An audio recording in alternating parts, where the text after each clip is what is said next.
and we should be going on that. So we're on air, are we? We're on air. We're on air. Johnny, good to be with you. Kieran, always good to have you with us here At the in Mass. Garnerville, yes, Yeah. once more for our annual Christmas message. We're getting in there before King Charles. Yeah, 2024, here we are. Yeah, 2024.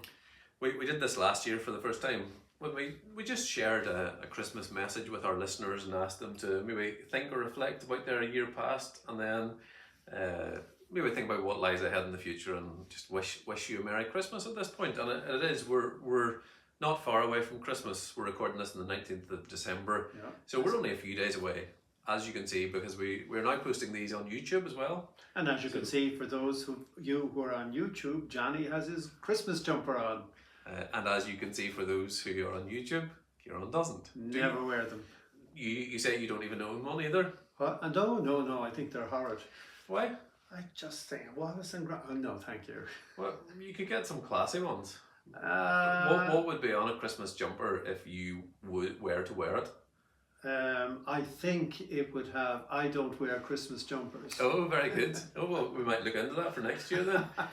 Bah humbug, I don't wear Christmas jumpers. Bah humbug, yeah. If you're a listener, you can let us know what your favourite jumper is, or indeed if you agree with Kieran and you're I was about to say tyrant, that's maybe not the right word, just a tard at this time of year, just an old boring person who doesn't even embrace this time of joyous celebration by wearing a Christmas jumper.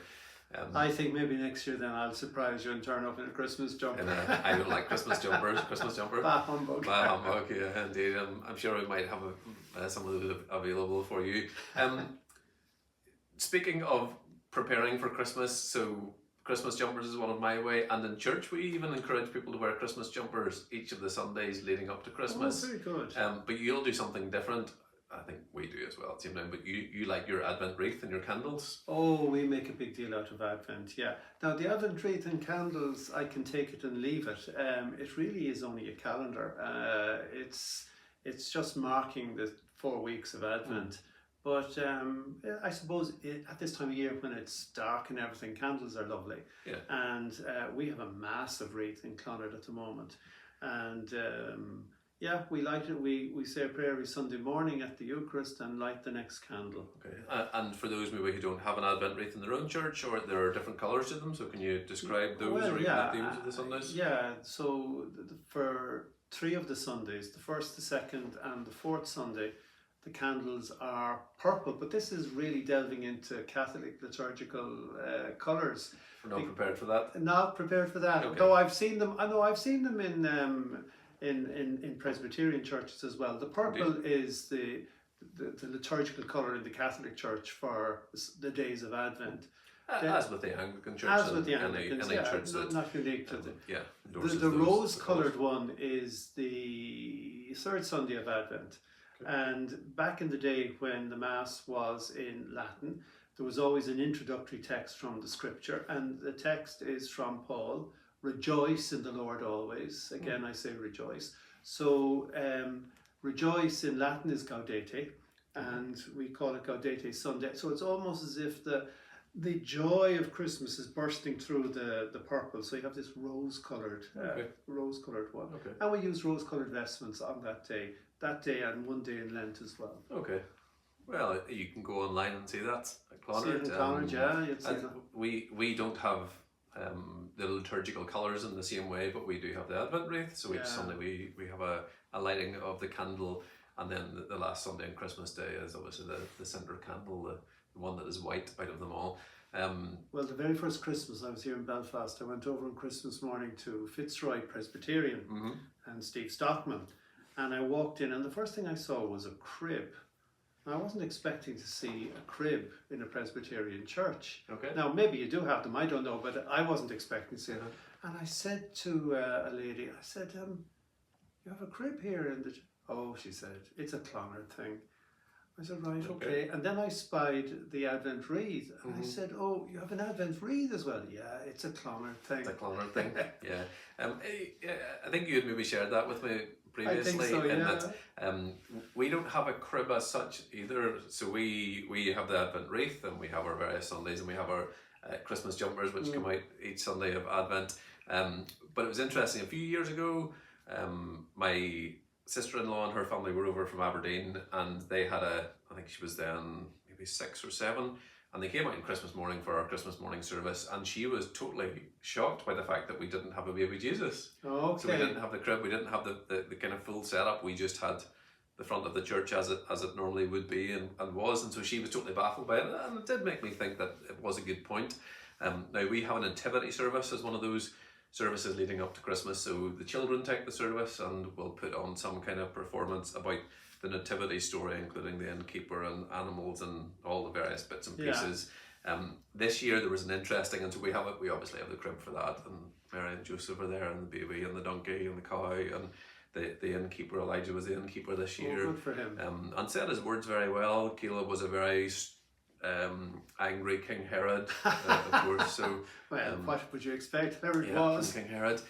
But the FOG leaders who organise it, or our Sunday school, our children's leaders who organise it all, there was a text message went around in their WhatsApp group on the Thursday leading up to the Sunday saying, does anybody know where baby Jesus is? We've lost the baby Jesus. So this doll who was supposed to play the part of Jesus had mysteriously disappeared, and of course no one knew where Jesus was. Now we have our suspicions that Elijah has taken him and put him somewhere. Okay. We're not quite sure exactly to this day where the actual baby Jesus is, but there was a stand-in for the day, so one of the girls was able to bring her doll. Now there was various messages I was sending around then to, is this kind of some deeper theological question we need to look at, like where is Jesus on Christmas? It gives you all kinds of stories to tell, but yes, we might have to look into baby Jesus actually making an appearance on Christmas morning. Okay. In the part of the crib and all the rest of that. Well, it is a tradition with us. A lot of people will go around churches with their children visiting cribs. Okay. During not only Christmas Day, but during the Christmas season, they go to various churches. Is it a money making thing? Well, yeah, there could be that too. Yeah, no see comment. what you're missing. No comment. Okay, well, yeah, maybe that's another part. We have our nice kind of Christmas display up. We have a bell tower in the church that at night time you can see a nice display. It used to be a Christmas tree. Yeah. But now it's transformed into a star at the top with strings of lights coming down. Very nice. To lead you towards the star. So maybe I should pay for a display of that. Yeah, we have a star over Clonard, and I said a long time ago, and again I said that's the wrong star. And they said, what do you mean it's the wrong star? That's a 5-pointed star. It's a symbol of Satan. It's not a symbol of... It should be a 6-pointed star. But anyway, nobody paid attention to me. Whoever does. Indeed. Whoever does pay attention to you. So that's some of the kind of churchy things around Christmas. What does your Christmas look like this year? Personally, well, I will have a mass on Christmas Eve. We have 3 masses Christmas Eve, 6 o'clock, 8 o'clock and 10 o'clock. Good. They're the so-called midnight masses but we don't have the mass at midnight anymore. So I have the 8 o'clock mass. Sunday, Christmas morning, I don't have any responsibilities. And Christmas after lunch in Clonard, I go to my sister in the west of Ireland. Oh. She's married there with my 2 nieces. So I visit them for a few days, and then I come back and I go to the south of England, to Southampton or near there, to visit my other sister and her family there. Lovely. Yeah, so a bit of travelling. Bit of travelling. We're doing the same, so when we don't have any Christmas Eve, once this Sunday, which is the 22nd, and our carols are over, that's kind of the churchy side over. We have our Christmas morning service, and then likewise we'll be travelling up to have Naomi's family is over from Scotland, so we'll be spending time with them for a few days and then back down this way. So that's Christmas. What about 2024? So this is our Christmas message, and the King or the Queen previously has often talked about the highlights of the year, and we were discussing this earlier, trying to pick out or think of various highlights. And we both struggled a little bit. We did. we both struggled, which maybe says a lot about 2024 for each of us. And we were going to talk just about the podcast and the highlights of the podcast from this last year, or do you a personal... Anything come to mind? Well, I did say to you, if you had asked me to talk about lowlights, I could talk for a long time, but we're not going to do that.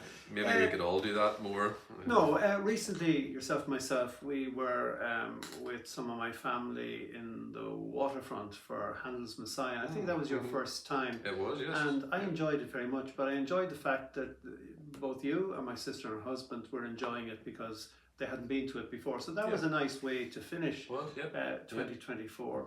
When I look back on the year, I suppose in family, I have 2 nieces, and they achieved something during the year, and for me that was a highlight. My niece from the west of Ireland finished her degree in English and German, and she got what they call a double first.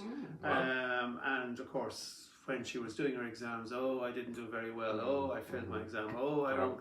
And then she comes out with a double first. But that was great for her because she's a hardy student.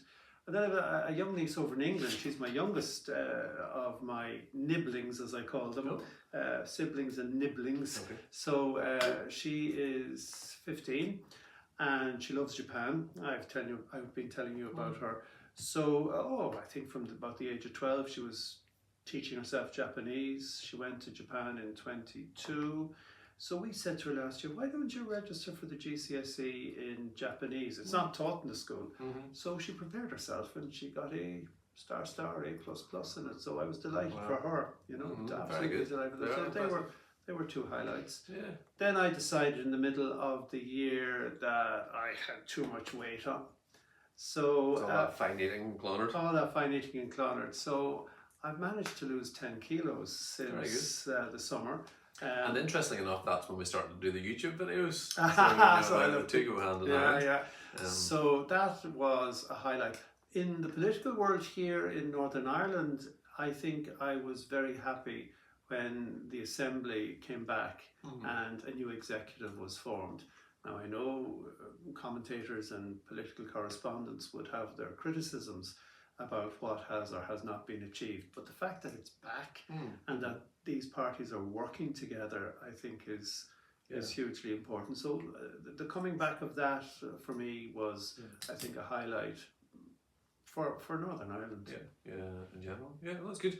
I had some highlights as well. So obviously earlier in the year, I got invited again to speak at Clonard, so I went across with the Novena in June, both there and St Gerard's in North Belfast, which is always very enjoyable to go outside your own parish and be welcomed, and to get such lovely comments, and to again, I suppose it's an encouragement at that time of the year when a lot of things can be about the separation again. We're looking July and all that happens, and the divisions, and it's a lovely opportunity to hear from people within the Catholic Church who are saying it's great what you both do, but it's great to see people crossing those boundaries and being willing to cross those boundaries. So that's always a highlight.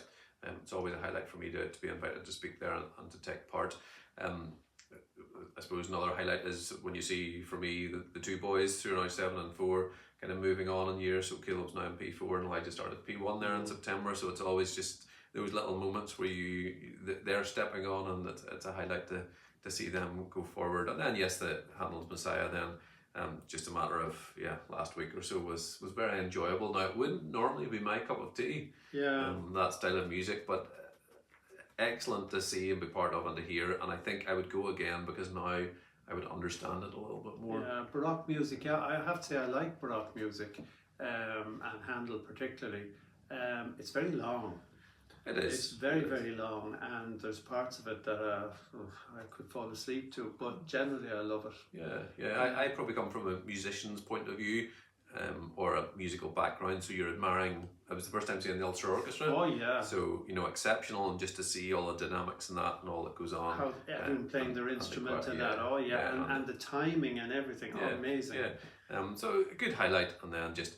We've had various family trips over the year that have always been enjoyable. It's nice just to get some time off and get away with family, away from the normal, and we went to a place called Centre Parks this summer. Oh right, down in Longford. Down in Longford. So that was a highlight for us and for me as well. So there's some of my highlights for 2024. Well, I suppose if you're talking about travelling, a highlight though, at the time I didn't think it was a highlight, but now I look back and it probably was. I was in Albania for a week. Now, Albania wouldn't be a country that I would normally be going to. It's just that we have a little mission there in Tirana, but we're having a meeting of Redemptorists of Europe, and they decided they'd go to Albania so we could see that mission. And the meetings were fine. We were in a hotel by a beach. It was very idyllic and all of that. But the highlight of that Albanian trip was to actually go and see the mission. Okay. And a tiny little church crammed with people from children up to grandparents.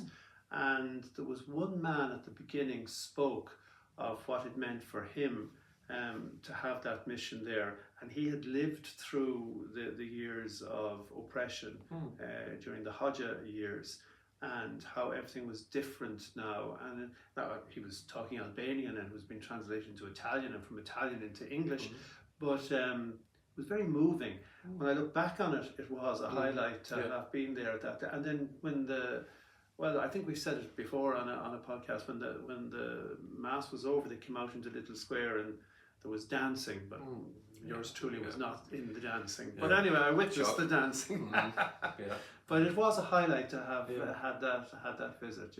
And this is the thing we've discovered, and maybe you for the listener or the viewer, you initially, when you go, what was your highlight of the year? It's hard to pick out a few, but once you start going through it or start talking, you can certainly pick up a few along the way. I mean, another one for me, just as you were talking there, was Caleb, our oldest, again started playing for a football club this September, and so right through, and all those are little highlights when you see your children. And then there was one particular week back kind of early October where he got Star of the Week in school, which is kind of Star of the Week in school, and he got Player of the Match on the Saturday. Sure, they're great. So there's things like that are the highlights. It's not always about, as you've shared with the mission in Albania, it's not always about what you do or what you've been involved in or where you've been to, but it's often those around you.